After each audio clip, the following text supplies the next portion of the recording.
What's up, everybody? Welcome to another episode of Unscripted. I'm James Shipp, and I'm here, as always, with Michael McCaffrey.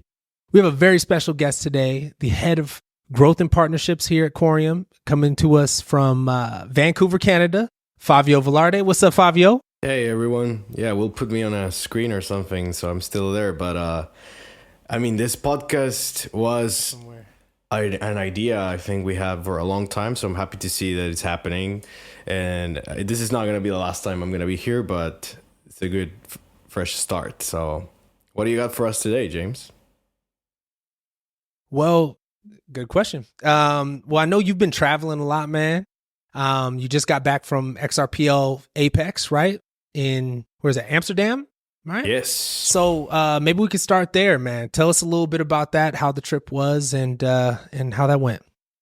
I mean, it was a short trip, but I gotta say that event, it really marked before and after to how I perceived the XRPL, because I definitely saw a lot more focus on interoperability and you know, the whole scope of the conference was to get together every project that is building something that provides value to the ledger. And I was surprised that I didn't know everyone still, so there were some new faces, which was nice. It was the first time Reza was speaking on stage representing Sologenic, so you know, I was with him in the panel, and he did an amazing job. So definitely an experience right there. Amsterdam in general was really rainy and not the best. But it's always like, I love the city. I don't know if you guys have been, but it's one of the most like distinguished, I guess. I wouldn't say iconic, but you know, it's like when you're in Amsterdam, you know you're in Amsterdam. Like, I don't think there's other cities that are much alike, even in Europe. Yeah, definitely. So I've been to Apex actually before. I went to the Apex, I think it was like 2 years ago. They talked a lot about the XRPL mainnet, a lot of developments and different proposals happening on the mainnet, whether it was AMM. I think we had XLS20 that was going to be passed a couple months after. There was a lot of hype, a lot of development happening on the mainnet.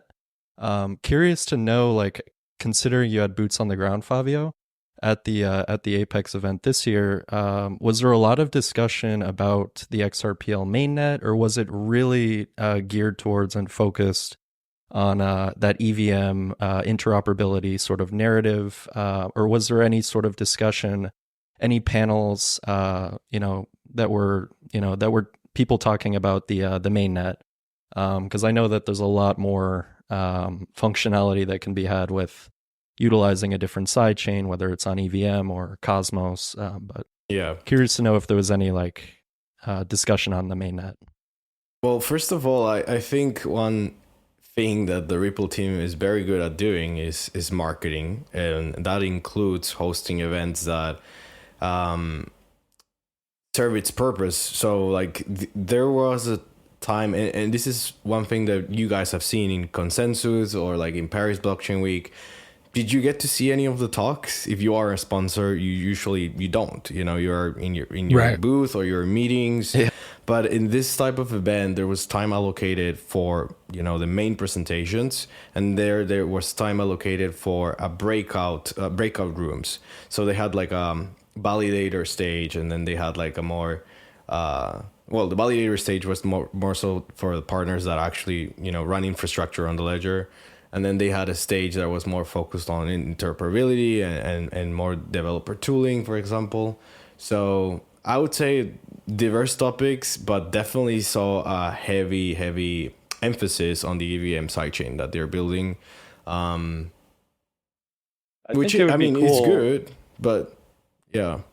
I think it would be cool to have for them to have like a boot camp, you know, having those events, right? Everyone's networking. Making connections, shaking hands with different project founders. I think if Ripple took the initiative to kind of, you know, had an event solely for the builders who are trying to make different connections. So in other words, connecting all of these different stakeholders on the XRPL, all the projects, and essentially connect all of these different use cases, creating more of a robust ecosystem. So I think there's a lot of, like you brought up, like there's a lot of discussion about new projects launching on the XRPL, different ecosystems connecting to it.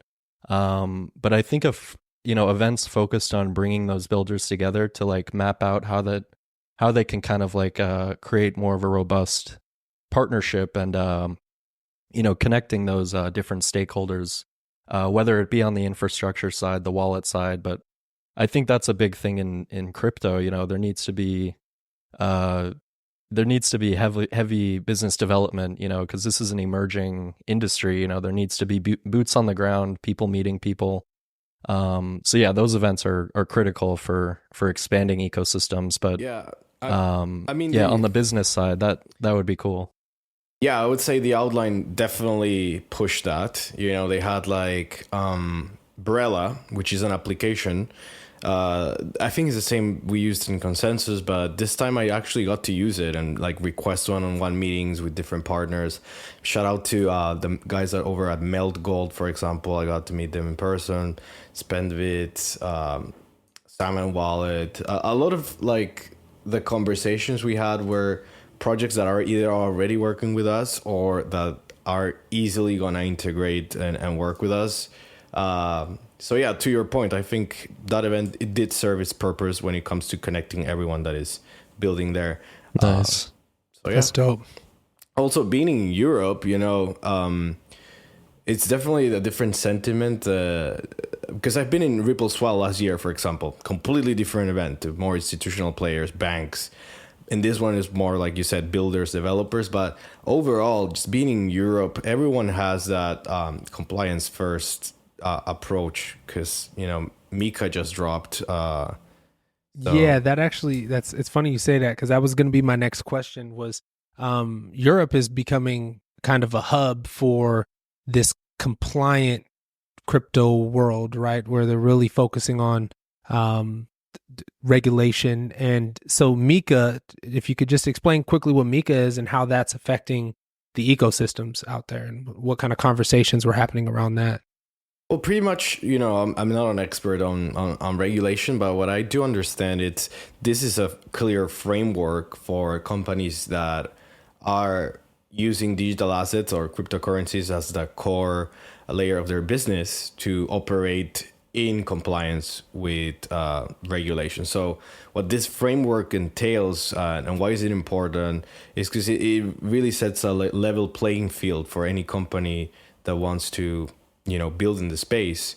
And I'm not going to get into the specific rules and kind of like stipulations that it has, but one of the ones that caught my attention today actually is that every electronic money token, so basically stable coins, has to have this sort of certificate. I think the deadline is like June. So a lot of exchanges that are based in Europe, like Uphold, Bitstamp, even Binance, and the big ones like Kraken, they might have to delist some of the stable coins. And I don't think this is a bad thing because it just forces like stable coins specifically to really figure out what the proof of reserves thing and also Right. I think there's clear steps, right? It's not like in the US where it's more like you do and then you see what happens in terms of regulation. At least it has Right. been. Yeah, see if you get sued on the back end, right? Yeah, but I mean, the sentiment towards MIKA, I think it's positive because at least there's like I said, there's a script. There's something that you can follow, and excited to see kind of like the effect in the long term. I don't think it's something we're gonna see short term. Maybe the stablecoins thing, yes, but in terms of companies actually adhering to it and serving as an example of why these rules were implemented. The cool part is though that it is shared between the European Union, so it's a lot of countries that are gonna be sharing that same framework. So then you don't have to really shift things around. I've seen exchanges, for example, that you cannot use in certain jurisdictions, right? We've all experienced that. Right. Or V4 DEXs, for example, I think DYDX, you cannot use it here in Canada. So that type of issues, I think this really helps. Yeah. And I did a little research, Favio, too. It's something that I honestly was talking about. It was like a year ago, saying I just really wish the regulators could give us a solid framework, right? Like a script of what we need to adhere to. But at the same time, giving us, let's say, a year's notice, right, to adhere to these sort of frameworks, and giving us time to connect with these different stakeholders that are regulated with these different governments. And that's what they're doing. I did read, and they said that they're giving anyone in the European Union, I think it's about a year to kind of like get compliant, get in compliance with this new framework. And it's cool too. It's also it pertains to NFTs as well. Oh, really? Which is pretty crazy. So it's like any NFT that has like a sort of like a financial instrument to it, like if there's any yield bearing product behind the NFT. So maybe you've heard of Mad Scientists. They have a really great NFT collection that has different staking mechanisms where you can, I'm just using them as an example. Hypothetically, that would be under what they want to make sure that they're adhering to, those sort of tokens as well. So it's not just limited to stable coins, it's digital assets, it's any company that's managing digital assets. But it's good news for the decentralized applications because there's no intermediaries with those, and they don't need to adhere to those frameworks, which is nice. So I think they're giving us a good. Sorry to cut you off, but actually that kind of was going to bring me to my question I was going to have for Favio. Was like, how does like Corium as a layer 1 blockchain, how do we adhere to, or what kind of regulatory compliance is necessary, and does MIKA or something like that apply to what we're doing, kind of to make it about us? I mean, what we're doing with the ISO 20022 compatibility, it's kind of the same thing as adhering to these regulations on the protocol level. I think is where this whole space is going. So having that, it really gives us an advantage when dealing with traditional financial institutions, and I don't want to sound like a broken record, but like having this level of like programmability at the token level with smart tokens really helps. Like being able to issue stablecoin and right off the bat have the whitelisting, burning, freezing, everything that we've discussed multiple times is definitely advantageous.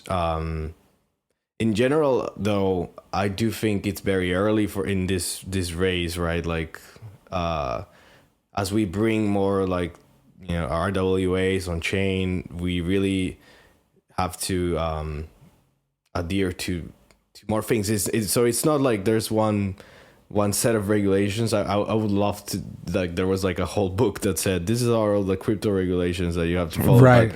But at least now we're getting to a point where there's like, okay, for each specific business venture, you have one, right?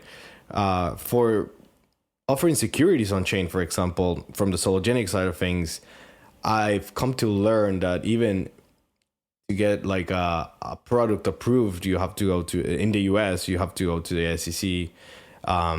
So it's not as easy as I thought it was from a technology standpoint, but I'll just end up with saying, this is clearly a step in the right direction, and it just reinforces the fact that at Corium we're building in the right direction as well. So definitely.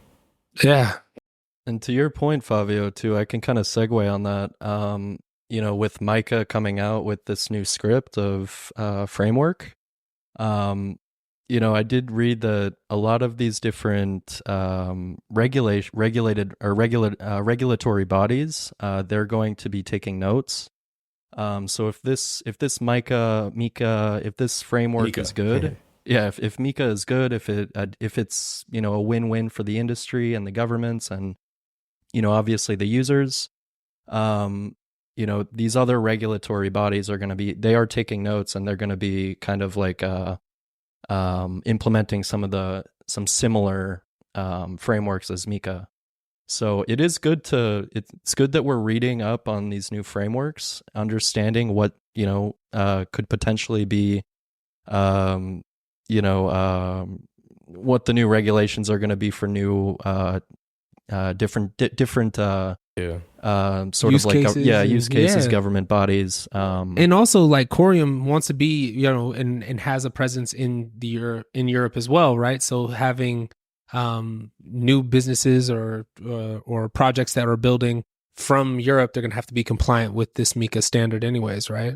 Yeah, no, I was going to say it's really interesting to see this advancement in compliance in adoption on the institutional side, and at the same time we're seeing that a lot of the retail products in crypto are becoming more how do you say, like, abstracted in a way, right? Like we've seen Solana Blinks, we've seen Frentex, there's a bunch that come up very recently, and it's all about crypto being in the back end buried, so you don't even interact with it, and that's that's what a lot of people on the XRPL Apex also discussed about. I think Witze gave a talk about it, and yeah, I mean it's just the premise of building something that you don't know you're interacting with Web3, and that's where we would know that that's mass adoption, right? Absolutely. So I think these two things collide, and it's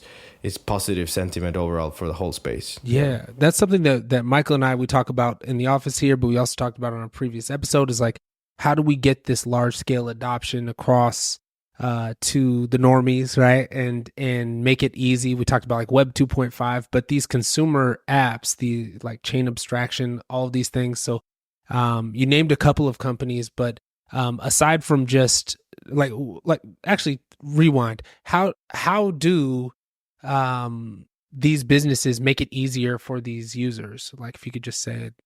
I can maybe chime in, just because Favio brought up a good use case, the Blinks. It's basically just abstracting one piece of blockchain. So that's basically just the multi-sig piece. You're just signing a transaction. So what Blinks Solana did is just implemented that one piece of blockchain, which is signing a transaction, putting it on a nice UI UX, and implementing it on a platform that everybody uses every day. That's the step forward in where we see like those types of applications that you're using blockchain under the hood. You really have to get a lot of those larger stakeholders involved to make it widely adopted. With James Favio, there was a piece that I brought up, talking about layer one blockchains that are being built by institutions like JP Morgan and Onyx. These layer ones can potentially be connected to different banking applications, like, Chase Bank has their own application. I could foresee, and I want to get your opinion on this, I can definitely foresee in the very near future that these different legacy banking applications are going to have their own page for their own regulated, decentralized products. So whether that be, DYDX, Corium Dex, Osmosis, you name it. As an example, Onyx by JP Morgan, it's a testament to showing that, we are building in the right direction. And yeah, I wanted to get your opinion on that. Like, how do you kind of foresee how that kind of interacts with each other? When we were on the XRP Vegas event, they asked me, like, what do you think is the future of interoperability? And it's basically that, being able to access these DeFi products within the traditional financial products that already exist. And that can be definitely palpable on a mobile banking app, because that's something that everyone has, everyone uses. And it's just another opportunity. I mean, why would you use DeFi? Because you want to do something with your money instead of it just sitting there, right? Exactly. So it's a no-brainer to have it where you actually control your money, where you get paid, right? It's a level of adoption that I think is completely feasible, and 100%.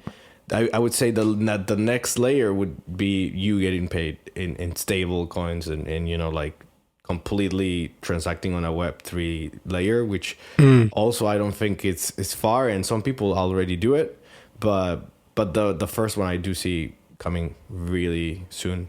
Yeah, I mean, And that who really are they gonna? is, The question there. Sorry, to just to finish up, is like the question there is, who do you think are they going to integrate? Of course, they're gonna look for like blockchains that have like the minimal, compliance friendly features, right? Like AML monitoring on the chain. They have this decentralized credentials, or however you would like to call it, like just some sort of credentials that allow to verified and KYC users, even at the wallet level. Or at least have a trusted credential that they can validate against.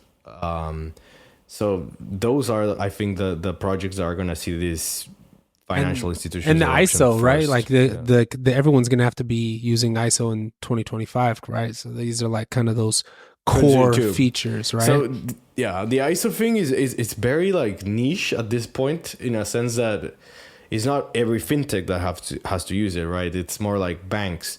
But at the same time, fintechs that want to have a smoother relation with, a smooth rail of transaction with banks, they will have to adhere to it by November next year. So I definitely think that is a good use case. It's a perfect use case for just tokenization in general, right? Because the way Corium handles it is you can tokenize the ISO string, like the ISO messaging string, I believe. And what do you kind of segueing into the, even maybe like central bank digital currencies? How do you think that there's a potential that, maybe these commercial banks, like Chase, could even issue their own commercial bank digital currency? Is that it? Do you think that's a possibility? Oh, definitely. Yeah. I think there's like three buckets the way I see it, right? There's the huge banks that they are going to build this, in-house. They're going to probably have their own department of digital assets, or they already have. And then there's a second bucket, which I find it like more appealing in terms of what we're doing, which are medium financial institutions that perhaps are going to integrate solutions that are already pre-built. But both players are going to want to have something that they can make money off. And that's where this type of product, or this type of, CBDCs or stable coins, or that's where they come in place, right? Yeah. Sure, like the interest from the bank, you can generate that all on chain. A lot of different components that the banks use for, yield generation. It could all be on chain. That was kind of where my head went immediately, was like, banks, they obviously operate on taking your money and then they'd go do something with it. They give you a 0.00 back, and then they got to go lend it out or invest it in the markets. Yeah. So that liquidity and being able to move that money around quickly, they need the framework for it, but there's definitely a benefit to it being on chain and being super fast, right? And transparent. And I honestly, which they might not like. I think the conversation is not gonna be like the normies versus whoever is in Web3. It's literally a conversation about financial literacy, and specifically our generation. I think they're gonna learn about this when crypto or blockchain is already part of finance as a whole, right? And blockchain has other use cases, other applications that have nothing to do with finance as well, which is completely true. But yeah, what I'm saying is like the conversation is not really gonna be perhaps like, oh, this is how you set up your wallet pass-free keys. No, it's gonna be like, look, this is what you can do with your money in 1 month. If you need it to be liquid, you have this option. If you actually want to, take it or lock it in for a longer term, these are other options. And you can range from traditional financial like stocks, bonds, to ETFs, to cryptos, so it's a wider palette that will be available, and that's the conversation, I think. In other words, Favio, there's levels to this shit. There's levels to this shit, for real. I mean, now, this is going like, this is right over my head with this level. Well, let's before we let you go, man, because I know you got other stuff to do today. But like that one of the things that I was hearing about, and I wrote this down because I wanted to hear more from you, and get your take on it. Telegram and these this new trend of like tap to earn games. Could you tell people what that's about and kind of like what's your take on it? Yeah, I think Telegram. I mean, Telegram is the most used app for when it comes to the Web3 community. In that sense, having games that are native to that app is definitely something that is going to gain traction. It's already gaining traction.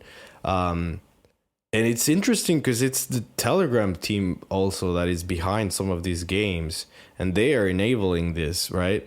I think anything that generates instant engagement, so it triggers like a response from the user. For example, if they tap, they earn coins, right? It's very obvious to have an effect on especially younger audiences. And if there's a reward once you generate these coins that is actually liquid at some point, it's definitely something super appealing for that generation and broader Web3 space. So I'm not a big fan, for example, of games that are like mine and earn. This is not new. This has been around for a long time. But if it's something that's a bit easier to do, and it's on your phone, and you can just literally tap and at the same time learn, because I think that's the whole purpose of these games, right? Like I tried a hamster combat one, and it's like you get to be the CEO of a crypto exchange. So whatever works in terms of mass adoption, and I think this is one of the avenues that we're seeing proliferate quite fast. So that's interesting. And also too, like with crypto, I think there's a huge problem with the industry with UX, or at least in some ecosystems. So using Telegram, using these sort of like already massively adopted applications to create that UX for a user to, let's say, buy crypto. Shout out to EasyA, by the way. EasyA, they ran a hackathon actually at Consensus, and I believe one of the winners was a builder who built out a application on Telegram that allows users to buy cryptocurrency by interacting with a Telegram bot with a hyperlink. And I thought that was really cool because a lot of people, it's like that gateway to entry is really, it can have a lot of friction sometimes. So having those legacy applications like Telegram, Discord, giving a user the ability to navigate crypto in this Web2 environment, it's massive. I think it's like sky's really the limit when you get those applications to be compatible with blockchain. Absolutely. Yeah, I mean, you're going to see this large scale adoption, and as these big companies start jumping in, that's what chain abstraction is like. Yeah. No, I was just saying, like, they call it chain abstraction. I think it's just it's a buzzword, right? But that's what it is. You're abstracting the technical process and just putting the main functionality. No, absolutely. But yeah, I think because you have today, Favio, you're because I know we're close with One Piece Labs, and I know you have to get to your event later today. I know you're a judge for the Pitch Dojo, so let us. Oh, snap. Yeah, what's going to be happening there, and just would love to learn like a little bit more about. Yeah. I love those competitions. We should do one sometime, like a pitch competition. I feel like everyone has great ideas. Even if we do it internally, maybe we can do a contest internally. Who has the best challenge community project or meme I think we token. came up with. I think we're gonna do some of that. The Corium Choice Awards. Yeah. Corium Choice Awards. But anyways, it's a pleasure to be here. Next time, maybe we should talk about music and other stuff. Yeah, man. That's the other thing, man. I want to like with Unscripted, obviously we're talking crypto stuff, and this is just your first time on this version of it. But let's definitely, next time you're on, let's talk about some stuff outside of the space. Let's let people get to know you a little better.